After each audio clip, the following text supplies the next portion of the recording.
Hello everyone, welcome back to SoggyBottom Homestead. I'm Dawn. It's been a while since I've done a video. I apologize for that. We've had a lot going on. Part of that is we've had a few deaths in the family related to COVID. One was my uncle, my cousin, and one was an extended family member. So that's been going on, as well as we have been house hunting for something larger. We haven't found it yet, so we're still in the same place. All that's been going on, as well as, because of some health reasons, our dietary needs have changed. We have all went to very low sodium. So I want to show you a couple things that we have found that you can still buy from the store that are no salt added, that we picked 2 of them up for the low sodium diet, as well as to make kitchen life easier. One more thing, in case you're wondering what this video is about today, I forgot to mention that part. We are going to redo our hot pack canning ground beef. Now you can do beef different ways. You can do it raw packed or cold packed. Now I'm going to tell you some of the things, but also I'm going to refer back to a previous video that I will link at the end of this video. Now don't forget, since you stuck with me this far, to subscribe, ring that bell, like, and if you feel like it at the end of the video, don't forget to comment. I do like to talk. This is 5 pounds of the 18 pounds of meat that we're cooking. It is cooked completely. It is going in glass pans in our oven that's been pre-warmed to keep it all hot for the hot packed meat today. Here's the meat in the glass pans. It is preheated to 170 just to keep the meat hot so we can get it in the hot packed jars. Okay, we got our meat out, tongs. We're going to get our jar out, dishwasher.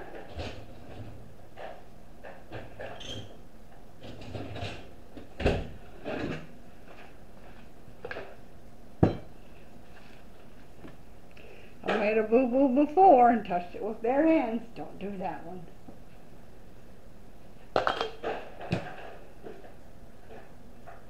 I'm going to do a few of these so you guys can see how they're done. Again, we are hot packing. Meat hot, jars hot, leads are hot. We use distilled water in ours just because we are reducing our sodium. I used to use better than bouillon, but the sodium level in that is quite great. And it tastes just as good without it. Pack it down quite well. I'm going to get another jar, and then we'll add the distilled water.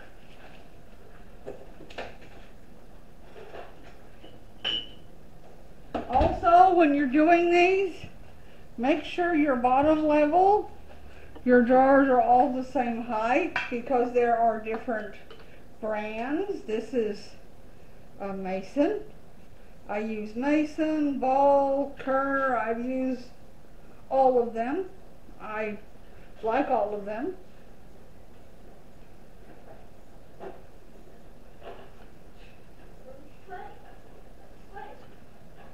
You go to your ring here. It's approximately an inch of headspace.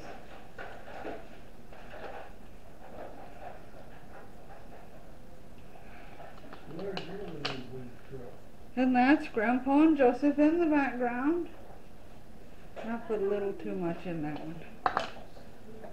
And here comes Joseph. He's playing with toys. You guys will hear him playing in the background. I'm going to get my distilled water. I'll be right back. Work on this one. You're getting all your air bubbles out. That's what you're doing. So, as much as you possibly can.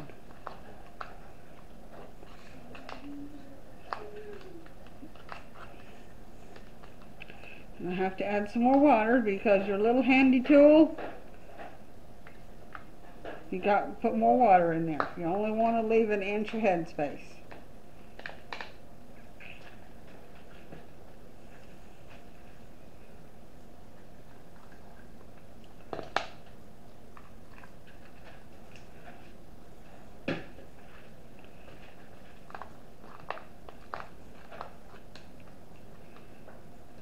So, that's perfect.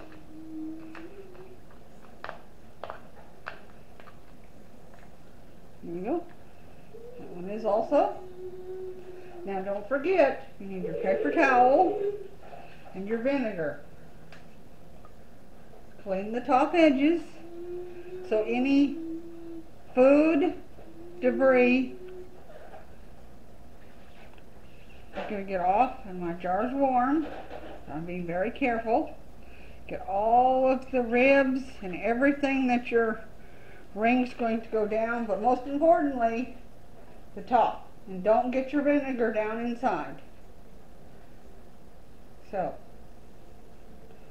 now,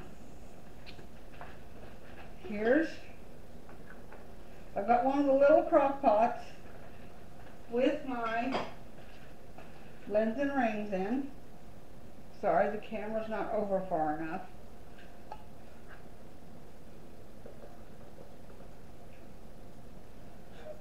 Oh.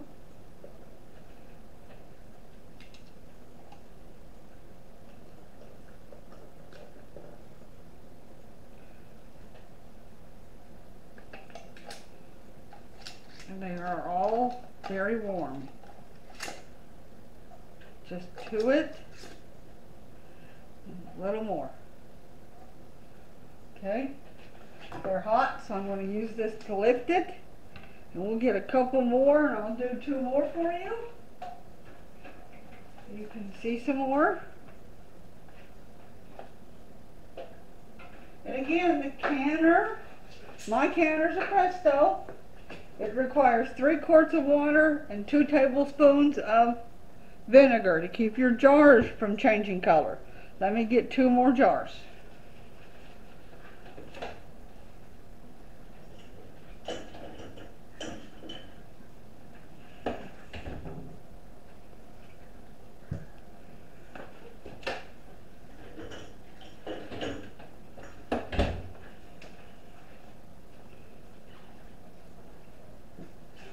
See better?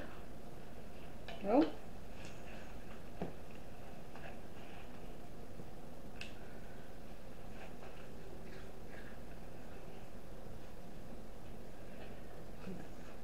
And I prefer the hot packed because when it's done, it comes out of the jar easier when we're done canning it.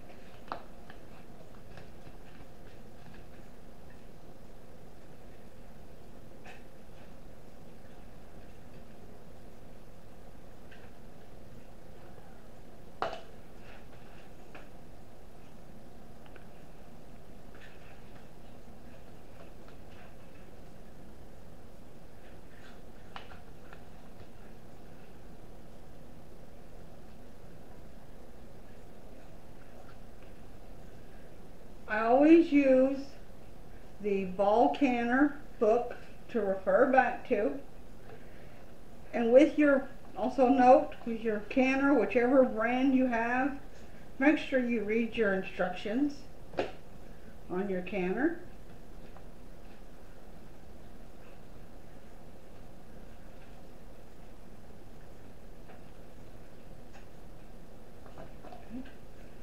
Let's put our water in.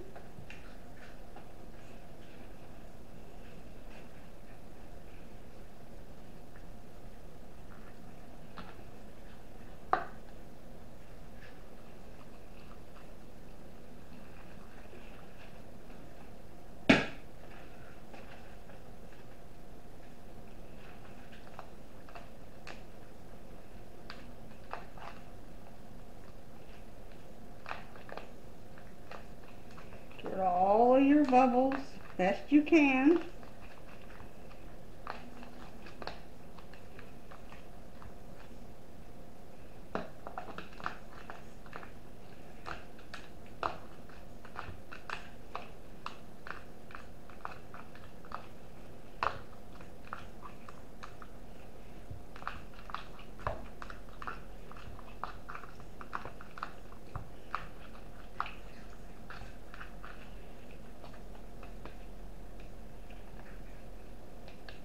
Need some more water.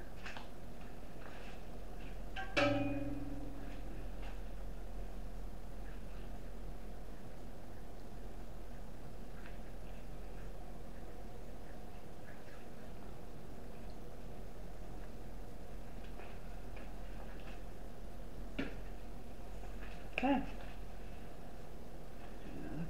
And I use many paper towels because I don't want to risk not getting the tops of my jars clean, because if you don't get them clean, you're not going to get a seal, and then you've ruined all of your work.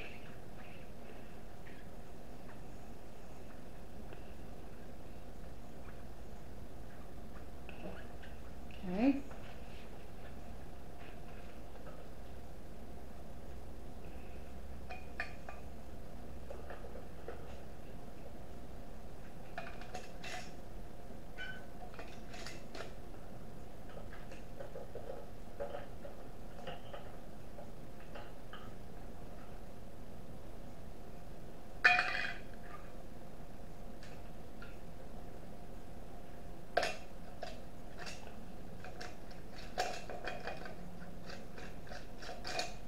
Put it till it's on. A little bit more. That's it.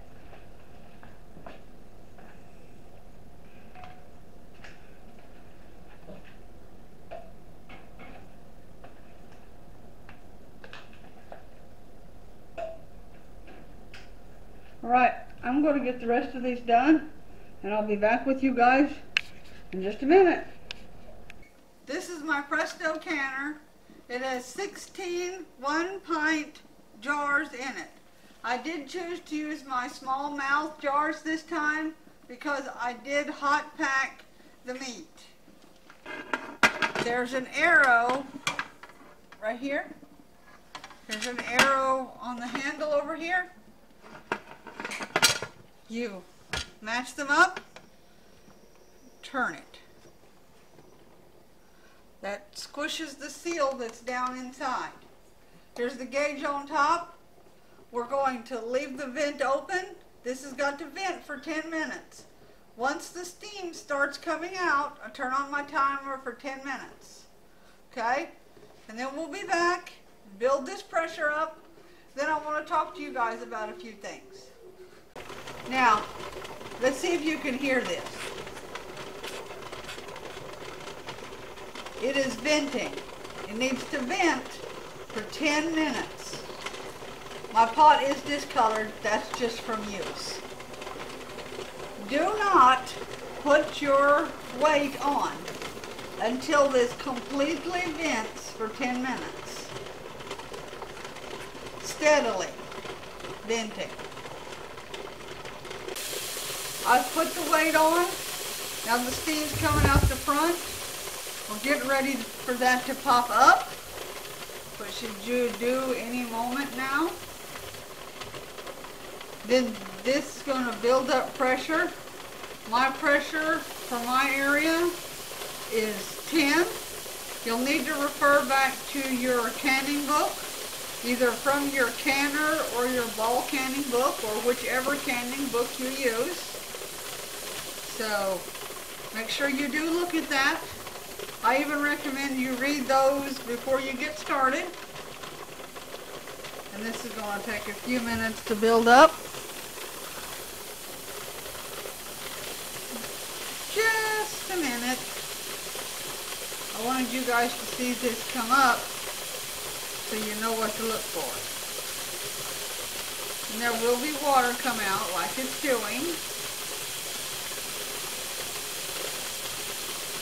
Lots of steam. There you go. That's what you look for. Now the gauge will start building up pressure. We have the pressure gauge built up to between 10 and 11, and this will run for 75 minutes for pint jars. Canner's on behind me, 75 minutes, about 11 pounds of pressure, which is just fine. I wanted to talk to you about something I didn't mention earlier. I had mentioned that the jars that I've used ball, mason, and Kerr, which is all just fine. Just make sure there's no chips around the edges and they're all in really good shape. Now, as far as leads and rings, I do have a preference on those. I prefer ball, leads and rings, just because they seal better than the generic leads and rings. And something not to use. See how this is damaged? I found this in the box. Absolutely never use this lid. Just throw it away. Also, the ring is damaged with it. There's a dent in it. Don't use the leads and rings that are damaged. It will cause your jar not to seal. So if that's a don't, just throw this away. Now, on this low sodium life change that we need to do, low sodium diet, the crock pots that I showed you earlier, we have been doing, instead of buying canned beans from the store, which we can't do now because of the sodium content involved, we've been doing our own.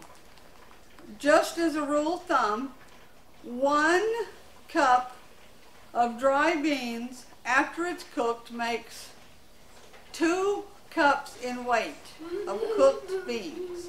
Most recipes that I have found say 1 can of so many ounces. What that means in my research is a cooked weight in beans. And in saying that, make sure you read your recipe well. Now, we do a lot of black-eyed peas. We do Great Northern. We also do kidney beans and pintos. We've gotten to where we do our own chilies. We do all that stuff basically from scratch because of the sodium content involved. Something else that we found that's awesome. No salt added Rotel. No added salt, tomato, diced tomatoes. Also, this one's the best find so far. Some recipes call for ketchup, and instead of trying to make your own, no salt added ketchup. Also, we have, that I've recently picked up, no salt added cut green beans. This is a Kroger brand. Spinach, Del Monte. And we have Del Monte no salt added corn. So we have found some no salt added things that we can purchase to make our sodium level a whole lot less. So that's kind of what's new about the low sodium diet. That's Joseph bouncing. He's having a good time. Alright guys, let's get back to canning. We're going to let this finish and I'll show you what it looks like when we're done. Now there's some things I didn't refer to in this video that you're going to need to look at in the video I'll add at the end. On your stovetop, the weight you can put on it, the math calculations on how to figure out how much weight you're putting inside your canner, and your canner weight. So don't forget to watch that video if you want that information that I'm going to link at the end. It's all done. Pressure's gone. Taking the weight off. There's no steam coming out. Open it up. Now, I don't have that much room between my canner and my microwave, but you still want to lift this so that you're lifting the back up first, so the steam goes away from you.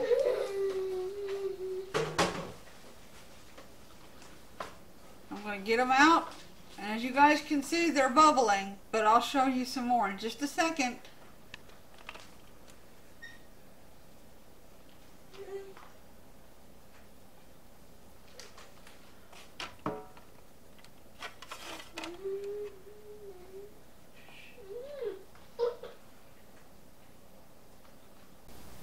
they're out and bubbling and popping. There are 16 jars.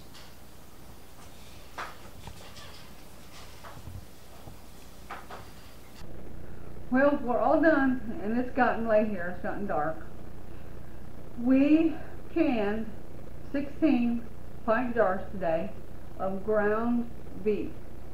I told you I'd talk to you a little bit about raw pack or cold pack. I've seen it called both different things. Now, some tips on the raw pack. We do them in large mouth jars because it does come out in a chunk. So this way you can scrape around the edges with a butter knife and it'll slide out, and you can cut it up into basically burgers if you want to try to heat it up that way. I would not do it in small mouth jars. It's really difficult to get out of the jar. Also remember, you have to season it with whatever seasoning you're going to use. For instance, you can do a teaspoon of salt or any other Italian seasoning or whatever seasoning you would like. It goes in the bottom of the jar, and then your meat. Give yourself the inch of headspace. With raw pack, you do not add water. It creates its own juice because it's got all the fats in it. I recommend you use as lean meat as you can. The more lean the meat, the less fats it will produce. You can use 80% or 92%. We try to use 92% if at all possible. It's all up to whatever you would like to do. Remember, everything's cold. Jars, meat, canner, water in the canner, all of it's cold. That's why it's a cold raw pack. The only thing I would still warm up, at least in lukewarm water, is the leads and rings. You don't necessarily have to, but I do. It's a personal preference. I think it feels better. Again, make sure it's all cold. Well, you've made it to the end of this video, so don't forget to subscribe, ring the bell, like, and also comment.